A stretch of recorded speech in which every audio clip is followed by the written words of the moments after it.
Hey guys, welcome back to CALLOUS Invitational 3, Round 4, lower bracket action. Jimmy Turtwig and Starmaster Game 2, and Starmaster took down the first game. Here is Game 2. So, Jimmy on the bottom again, Star on the top. It is a Salamence lead for Jimmy and a T-Tar lead for Star. Mutually threatening in this matchup, both pokes very dangerous.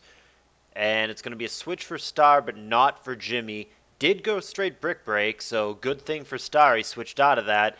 And he doesn't seem to have lefties either, so that could be Choice Band Brick Break, which really would have hurt, if not probably killed the T-Tar.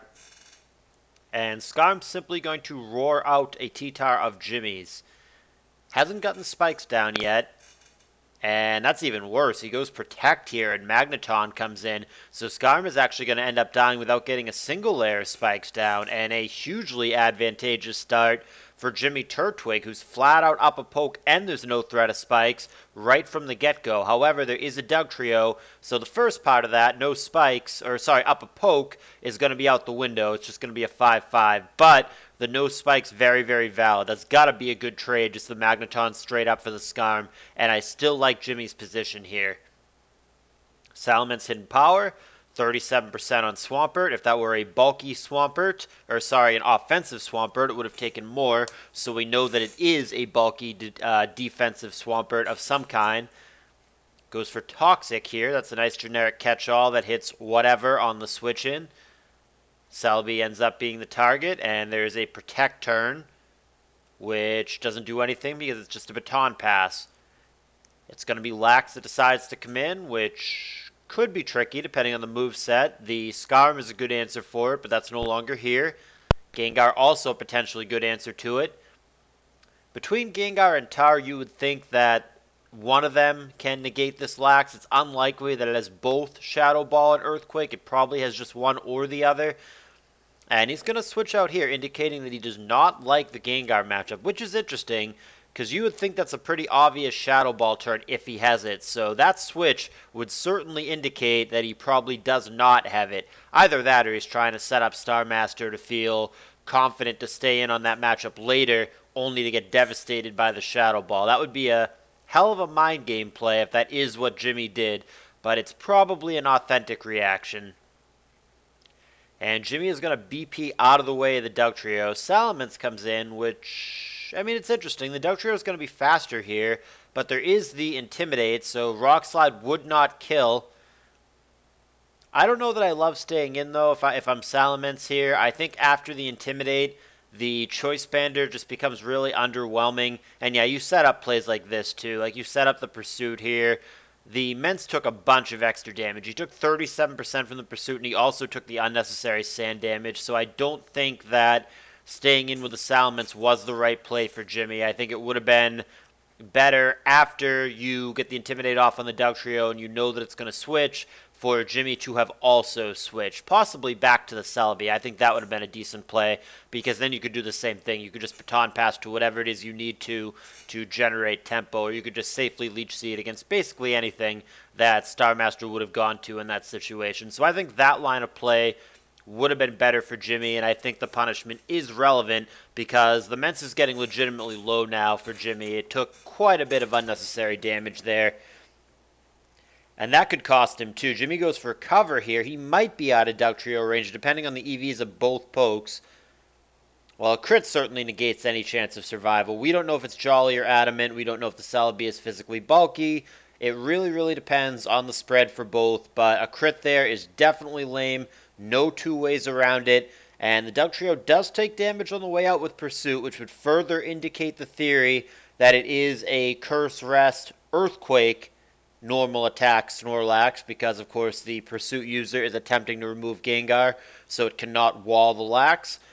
But that does not take away from the fact that that crit was definitely lame and definitely relevant, and Jimmy was on the bad end of it. But like I said, I also think he screwed up earlier by keeping the Salamence in on that turn. I think there was a better line of play available in that situation.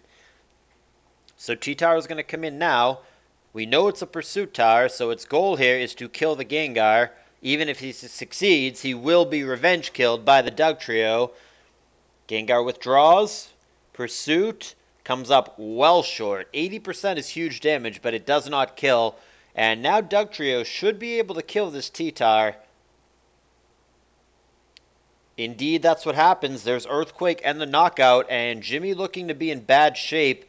His win condition of Snorlax is not really a win condition anymore because it can be walled indefinitely by the Gengar that it cannot touch.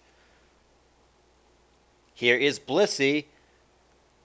Yeah, I mean, Blissey's not overly important here. I mean, any poke is helpful.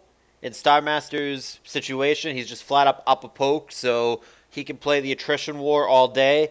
But Blissey is not super relevant in this matchup. But again, we're operating under the assumption we haven't actually seen the move set, but I feel very confident that based on what has been shown, that the Lax cannot actually touch the Gengar. And if that is the case, then I think this is really hard, if not close to impossible, from this position for Jimmy to win. There's Protect and Toxic respectively. Yeah, I mean, the crit sucked for sure for Jimmy. No way around that. The crit was relevant and the crit sucked. But I keep going back to the line of play. I mean, a couple of them. I mean, the Salamence thing where I think he should have switched and he took unnecessary damage because the Choice Band Salamence was definitely a threat in this matchup. And had Jimmy kept it healthier, it could have distributed quite a bit more damage over the course of the match and started to really crack some holes in Starmaster's team. So I think that was bad. And then you also have to wonder about the recover turn for the Celebi that enabled the Dugtrio to come in. Now again, there was a crit, it sucked, but had the Celebi simply baton pass there as opposed to recover, then that whole sequence could not have happened. So I cannot help but wonder if there were things that Jimmy could have done differently in this instance.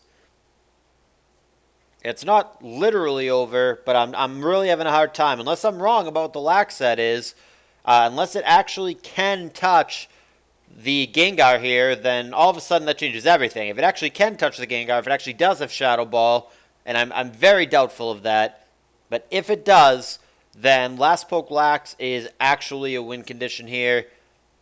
But now that's just going to be the concession. This seems, I don't know, both games it felt like Jimmy picked weird times to concede. In the previous game, he didn't even take a final attempt at thawing out his T-Tar. And on this one, he's going to concede without playing it out as well. There's been a couple of those in this tournament. This is the first one for Jimmy. Eden's Embrace against Blightbringer had similar concessions where it just kind of felt like he just wasn't in the mood, wasn't in the right headspace to be playing, and was just conceding earlier than he probably needed to. This one, you can argue whether or not it's premature. If I'm right that the Lax just can't touch the Gengar, then you could argue that maybe this wasn't premature and that maybe Jimmy just was not going to win this. I personally like to go through the motions in a tournament game anyway. On a ladder, I'll concede on turn 3 if I'm aggravated. But, I mean, in a tournament game, I don't know. I would have played it out, but it's certainly Jimmy's prerogative not to. And like I said, if the Lax couldn't touch the Gar, then I don't know how premature this actually was. I think it would have been close to impossible for Jimmy to win from this position. So anyhow, that's going to be that. Relatively quick series. Both games fairly one-sided, I would say. This wasn't a stomp, but it never felt like Starmaster was truly behind at any point. And he's going to handle Jimmy fairly well in these two games. That's going to keep Star in the tournament with his now 3-1 record. And Jimmy's going to be out with a 2-2 record, which, like I stated at the beginning of this series, for a non-ADV main playing in his first CALLOUS Invitational against the best, strongest field we've ever had, 2-2 is a fine showing, and I really appreciate Jimmy stepping up and being willing to play in this tournament. I invited him last year, he declined, so really cool to see him playing it this time around, and a perfectly respectable showing that he should be more than okay with.